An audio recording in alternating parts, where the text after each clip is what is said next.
Olá, estamos no ar com o CB Poder, programa do Correio Brasiliense e da TV Brasília, Rede TV. Nós chegamos até você pelas redes sociais e os principais tocadores de podcasts do país. Se ligue e participe com a gente aqui em nossas lives do Correio e da TV Brasília, que você pode escolher no Facebook, no Twitter ou no YouTube. Eu sou Carlos Alexandre e hoje aqui no estúdio a gente recebe o senador Isalci Lucas, pelo PSDB do Distrito Federal.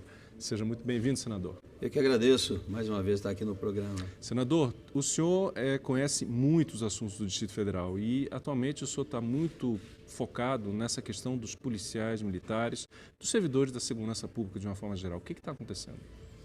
Olha, diversos problemas, né? Primeiro, a remuneração. A Polícia Civil nossa, que sempre teve equiparação com a Polícia Federal, está hoje em 24º lugar em termos de remuneração no Brasil, ou seja, 24º? É inadmissível, né? E ainda as pessoas ainda acham que é o mais bem remunerado, e não é. Nós então temos que corrigir isso. Já aprovamos 2 vezes no Congresso, na Comissão Mista do Orçamento e no Congresso mesmo, no plenário, mas acabou que por questões do governo federal não foi possível dar o aumento, então está defasado. Quando foi a última vez que houve o aumento? Foi ainda no governo Agnello. 2014, então? 2014, tem muito tempo. 8 anos já de defasagem. Bem, a Polícia Civil, a Polícia Militar e o Corpo de Bombeiro, né? O Fundo Constitucional é exatamente para isso, para manter e organizar a segurança pública e auxiliar a educação e saúde. Mas depende do encaminhamento do governo local para o governo federal e depende do governo federal também encaminhar para o Congresso Nacional. No caso da Polícia Militar e Bombeiro, recentemente, agora o Tribunal de Contas questionou e mandou devolver o auxílio moradia, que foi quando o Agnello deu, né, exatamente, são esses penduricalhos que o governo fica fazendo, em vez de mandar a coisa correta, né, o aumento correto, aí fica inventando, e aí dá essa insegurança jurídica. Então, o Tribunal de Contas mandou agora suspender o pagamento, que é significativo, né, um salário... Isso varia do soldado até o coronel, varia entre 1.100 a 3.600. É um valor importante. Valor significativo. Então, mas além de cortar, de proibir o pagamento, eles ainda mandam devolver de 2014 para cá. Então é um negócio assim muito... dá uma insegurança muito grande. Nós temos que resolver isso. Então, já foi... O governo local já mandou para o governo federal algumas vezes o reajuste salarial, né? Nós chegamos, inclusive, a aprovar o último, mas aí o governo, no caso, só disse que daria se fosse PM e Polícia Civil no mesmo valor, e ficou muito defasado. A governadora Celina mandou agora, não chegou no Congresso ainda, mas mandou para o governo federal uma proposta de reajuste linear de 18% para a segurança pública. E depois, com essa questão do Tribunal de Contas, ela chegou a mandar também não chegou ainda, uma medida provisória para corrigir essa questão do auxílio moradia. O senhor acredita que os atos de 8 de janeiro possam atrapalhar ou interferir nessa negociação? Com certeza, né? Houve muitos problemas. Essa questão do dia 8, e a gente foi um dos autores, né? E consignamos a assinatura na CPMI, na CPI também, mas eu acho que deve sair a CPMI, né, porque é mista e não depende de boa vontade do presidente. Ela tem que ser lida na primeira reunião.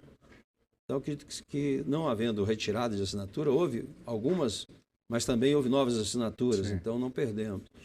Mas deve ser instalada.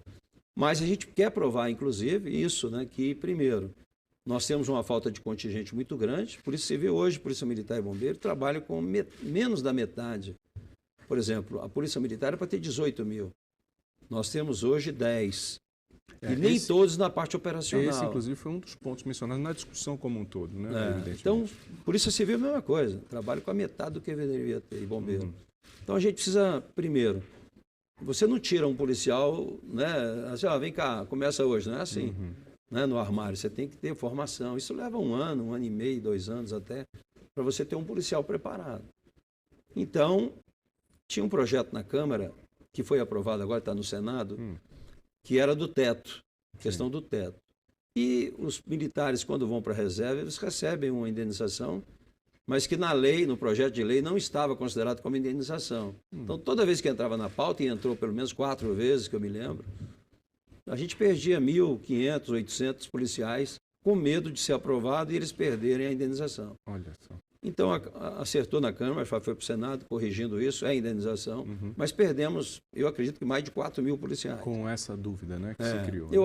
Nós aprovamos no Senado uma lei de minha autoria que permite você trazer de volta os policiais que estão na reserva há menos de 5 anos, exatamente porque tem muitos que foram embora por isso, pagando o que o Exército paga, ou que a própria PM paga para a parte administrativa, que é 30% do salário. Porque hoje, para um policial da reserva voltar para trabalhar, ele ganha apenas o auxílio alimentação, R$850. Não compensa. Então a gente quer, com isso, aí fiz um apelo ao presidente da Câmara, a governadora também conversou com ele, já foi aprovado no Senado, basta aprovar na Câmara. Porque é uma forma de você aproveitar o conhecimento acumulado A gente traria de volta pelo menos 3.500 policiais, entendeu? Exato. Isso ajuda bastante, porque já teve concurso agora, por em torno de 1.700 policiais que estão voltando. Inclusive na Polícia Civil também teve o concurso, acho que no máximo 60 dias.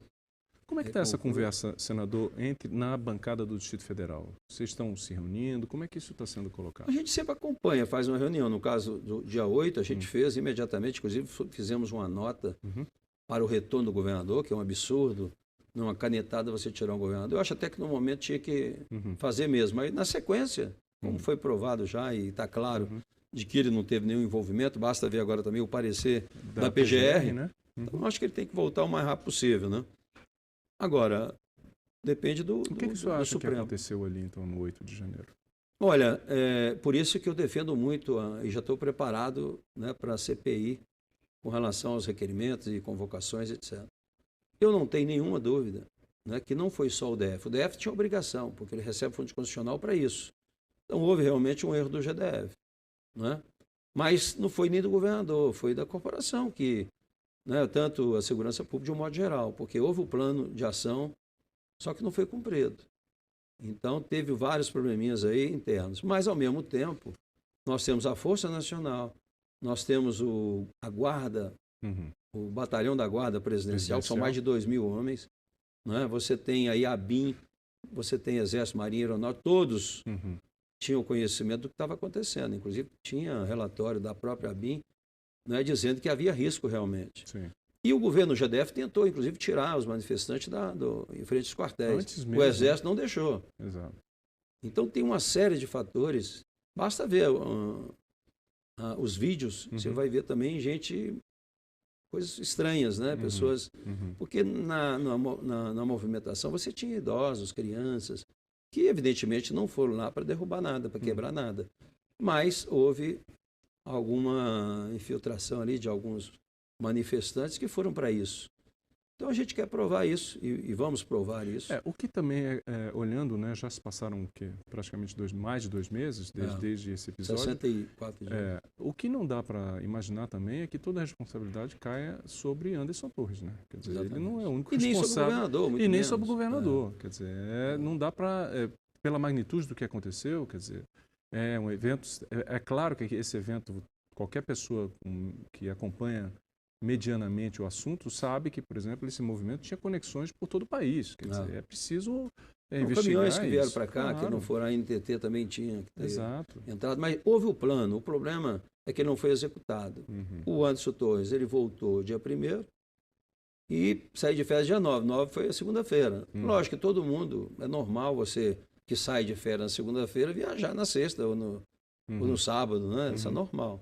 E isso que ocorreu, quer dizer, ele viajou, que ia sair de férias dia 9, e tudo aconteceu dia 8. E a pessoa que estava substituindo, que era o secretário executivo, ele não era ainda o secretário, porque só seria secretário a partir de segunda.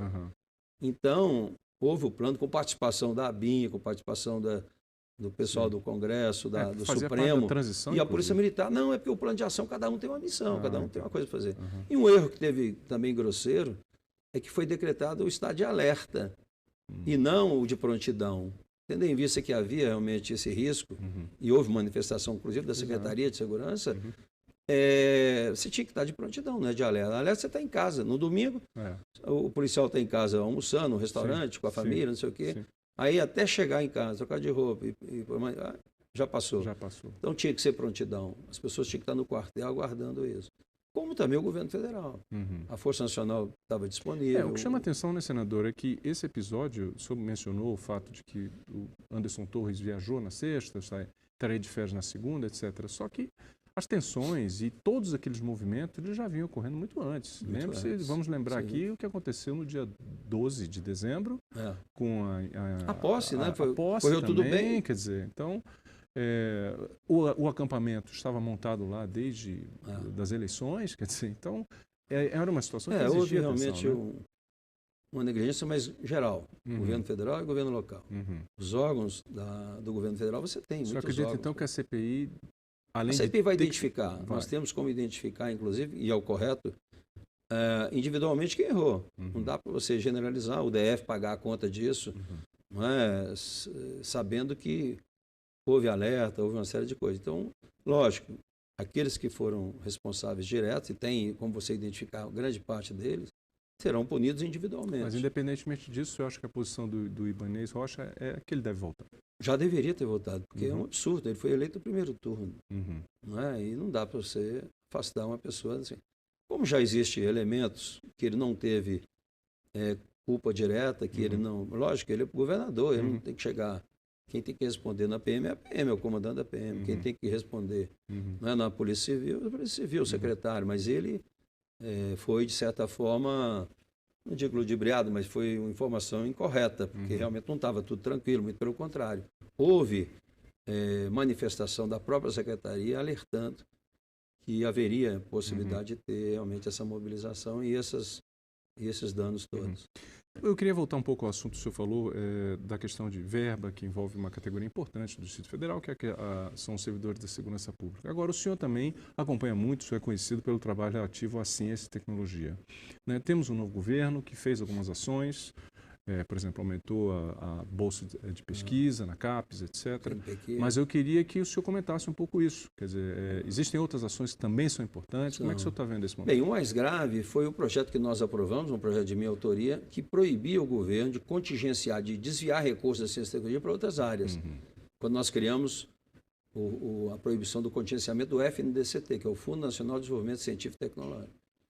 Houve uma série de problemas com o governo, que tentou adiar várias vezes, tentou vetar, nós derrubamos o veto. Aí depois, quando a gente brigou mesmo, o orçamento já tinha sido votado e eu não estava contemplado. Então, havia essa questão. Inclusive, veio uma medida provisória depois, que sem lógica nenhuma, né, de parcelar a implantação disso até 2026. Né? Acabou que a medida caducou. Né? Então, agora... voltamos a estaca zero. Mas o governo, eu estive lá no Ministério da Ciência e Tecnologia, o governo já sinalizou a ministra... que vai repor são 4 bilhões e 200 a ministra anunciou, que faltou do orçamento, que jogou para frente, no governo anterior. Então, nós estamos recompondo aí pelo menos 9 bilhões, que ainda é muito pouco, mas é o que nós temos de principal financiador da ciência e tecnologia. E uma coisa boa que estava porque até 50% desse fundo ele pode ser aplicado em recursos reembolsáveis, ou seja, as empresas podem pegar o financiamento da FINEP, né, e usar nos projetos. Mas ele devolve. Só que a taxa de juros que estava na lei é a TR. Né? Então você tem que mudar, porque é mais fácil hoje ir no mercado qualquer. Com juros a 13 não dá, né? Não tem jeito. Então, estava na medida provisória já mudando isso. E aí eu apresentei um projeto agora, quero ver se eu coloco na pauta. Coloquei na reunião de líderes quinta-feira como prioridade para a gente colocar na semana que vem. Então, é importante mudar essa taxa de juros, né? Exatamente para estimular as empresas a participarem. Para pegar essa taxa, é melhor ir para o mercado e pedir no banco comercial qualquer, né? A gente volta agora com o segundo bloco do CB Poder, que recebe hoje o senador Exalci Lucas, pelo PSDB do Distrito Federal. Senador, tem um outro ponto que o senhor acompanha também, está lhe preocupando muito, é relativo a impostos, que são uma decisão do Supremo recente, relativo a impostos que deveriam ser pagos por empresas, por uma questão que já estava transitada em julgado, não é isso? Verdade. Bem, eu sou presidente da Frente Parlamentar de Investimento Estrangeiro no Brasil, porque tudo que a gente faz é trazer recursos para investimento para o Brasil. E o grande problema hoje é a insegurança jurídica. Então, tem vários países, hoje tem muitos países que têm recursos, querem investir, mas o Brasil não oferece a segurança jurídica necessária. É o que a gente estava comentando, né? Em 92, foi instituída a contribuição social sobre o lucro. A CSSL. E aí muitas empresas entraram na justiça e ganharam na justiça, dizendo que era inconstitucional. E aí isso foi Tribunal Superior, foi até o STF. E aí teve o trânsito em julgado, ou seja, morreu. Daí para frente, vida nova.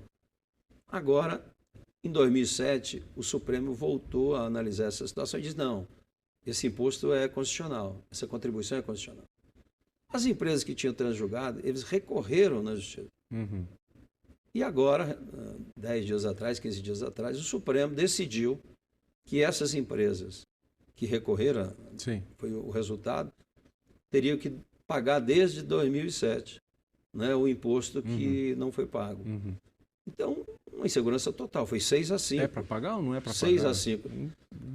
O Supremo, então, entendeu que eles deveriam ter recolhido a partir de 2007, mesmo tendo recorrido à justiça e tal. Deveriam ter provisionado, digamos assim. Mas, trânsito julgado, os caras recorreram.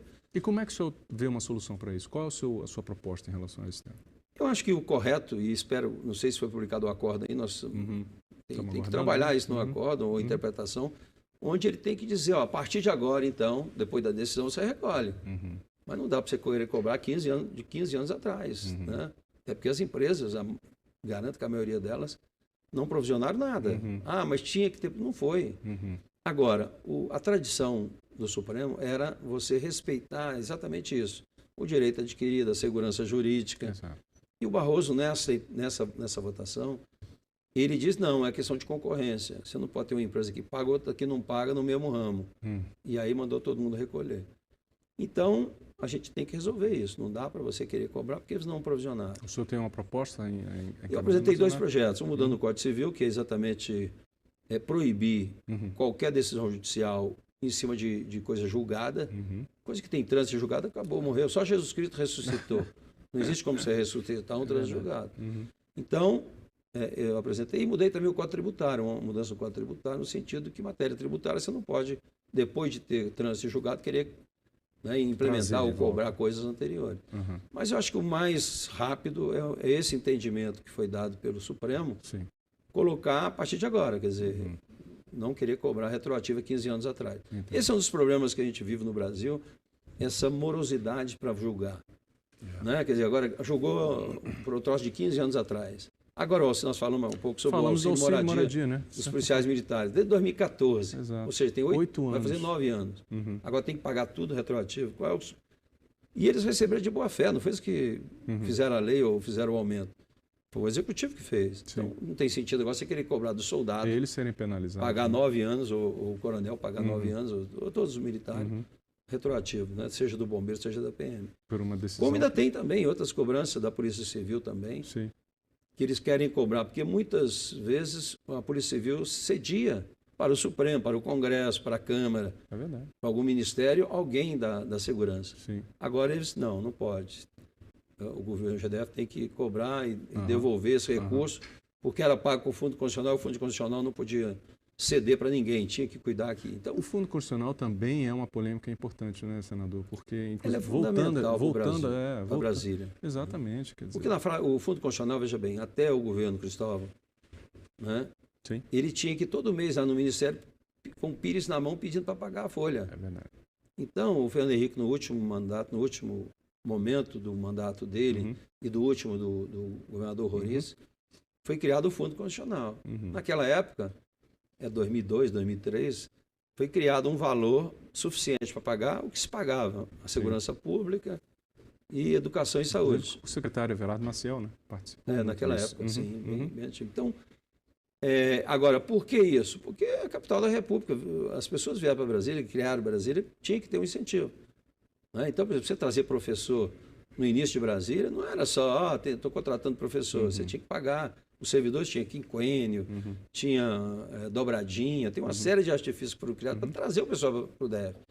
E se hoje nós temos um Centro-Oeste com o poder que tem, né, no agro, se tem um desenvolvimento do Centro-Oeste no Norte, se deve à criação de Brasília. Sem dúvida. Então não tem sentido agora as pessoas que chegam, tem lá não sei quantos projetos de senadores de outros estados que não conhecem a realidade. Né? Então... A gente tem que ter muito cuidado, a gente não pode deixar federalizar, acabar com o fundo, acabar com a autonomia, essas coisas né? Foi conquistas de anos que a gente tem que resolver. É preciso ter esse entendimento, né? Quer dizer, ou da necessidade de se trazer Brasília, e que Brasília ela tem essa verba, esse fundo constitucional, não é do DF, é do Brasil, exatamente para você manter a capital da República. E o que acontece, né? Essa questão do 8 de janeiro estava sendo, vamos dizer, o argumento para criar a Guarda Nacional, Sim. que eu sou totalmente contra e não é necessário. Não é. Tanto é que, semana passada, né, a governadora e o próprio presidente da Câmara esteve junto. Foi cedido um terreno ali que era da Câmara e foi ampliado o 6º Batalhão e duplicado o número de policiais. Porque, exatamente, nós estamos com falta de contingente. Então, essa questão de botar guarda presidencial, né, guarda nacional para cuidar de Brasília, não precisa. Então, com essa ampliação que foi feita do 6º Batalhão e que, evidentemente, a governadora fez essa posição no sentido de o governo federal indicar o comandante e tal, e ter um acesso mais direto com o 6º Batalhão para cuidar da esplanada. Porque nós já temos também. É uma das soluções possíveis, né, para se falar. Quer dizer, é possível resolver o problema sem tomar medidas tão drásticas como você. A prova disso é o que aconteceu no impeachment, o que aconteceu na posse. Brasília tem todas as condições de fazer. Agora, é necessário corrigir, né, resolver a questão do contingente, que está muito pequeno, e também recompor o salário de todos eles. Senador, política externa, né? Eu queria que eu ouvisse sua opinião a respeito desses movimentos, digamos assim, do governo federal em relação a alguns países da América Latina, né? No caso, especificamente, Venezuela. O seu ex-ministro Celso Amorim esteve lá. Como é que o senhor está vendo isso? Pois é, o que eu vejo é o seguinte, não houve transparência. Nós só ficamos sabendo disso porque Maduro publicou no Twitter dele a visita de Celso Amorim. Então, essa falta de transparência nos preocupa, evidentemente, porque a Venezuela ela tem alguns problemas. Primeiro, tem uma dívida com o Brasil de mais de $1 bilhão de dólares. Está vencendo agora uma parcela de 100 milhões, agora inclusive.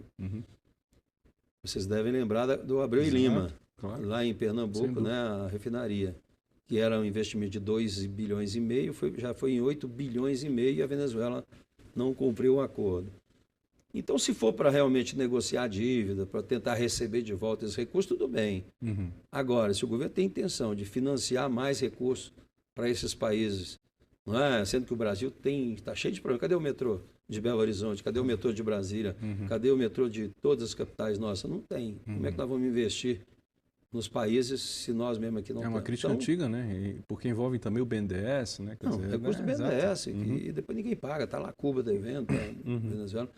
E outra coisa, né? Nós estamos discutindo aqui, falando de 8 de janeiro.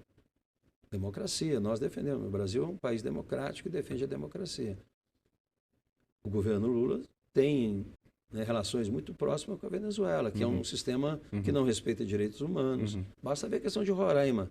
Ver como é que está Roraima. Inclusive, tem mais gente agora da Venezuela do que o brasileiro lá.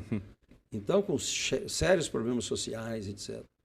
Então, além disso, é um sistema ditatorial. Existem outras questões também, quer dizer, recentes. O Brasil foi até, digamos assim, obrigado a tomar um posicionamento mais claro em relação, por exemplo, à Nicarágua, né? Sim. Quer dizer, depois do que aconteceu lá, não é possível você manter... A gente tem, eu acho que tem que ter relação, mas primeiro, né, a gente tem que ter transparência.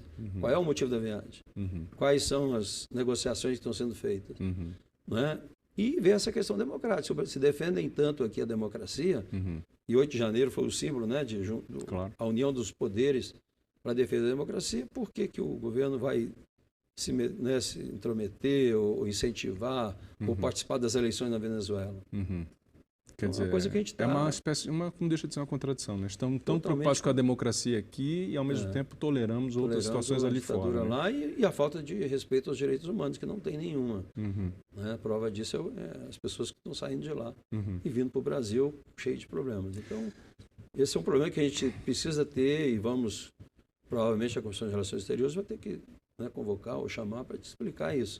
Saber exatamente o que está acontecendo, quais são as intenções do governo federal com esses países. Tem um outro ponto que está chamando a atenção do senhor também em relação ao governo federal, que é a questão da igualdade salarial. Foi muito falado na semana passada, no Dia Internacional da Mulher, mas tem algumas observações que eu queria fazer ali, né, em relação ao projeto de lei encaminhado pelo governo. Né? O governo já se manifestou e somos todos favoráveis. Pode ter certeza que é 100%, tanto do Senado quanto da Câmara, vai votar favoravelmente se for apenas a questão da equiparação, que é correto, que é devido, né? E tal. Acho que não tem sentido hoje você pagar salários diferentes para funções iguais, homem e mulher. Então, nós vamos... Só que no bojo do projeto, você tem que ler cada vírgula, o que tem por trás, né? Porque não é só isso, revoga aquilo, tem que ver o que está sendo revogado. A gente está analisando exatamente para não cair nisso. Nós fizemos... Exatamente, nós precisamos de segurança jurídica, nós temos que ver a questão O senhor insiste muito nisso. na área trabalhista, na área empresarial, todas. Que afeta a vida de todo mundo, né? Então não dá para brincar com esse tipo de trabalho. A área tributária, está aí a reforma tributária. Imagina. Eu estava otimista, agora já não estou mais, porque acho difícil a aprovação dessa reforma tributária da forma como está sendo conduzido. Senador, são muitos assuntos, mas eu sempre tenho certeza que o senhor tem muito a falar sobre isso. Eu agradeço mais uma vez a sua vinda aqui e venha outras vezes. Bacana, eu que agradeço mais uma vez. Até a próxima. CB Poder fica por aqui. Muito obrigado pela sua companhia. Até a próxima e tchau.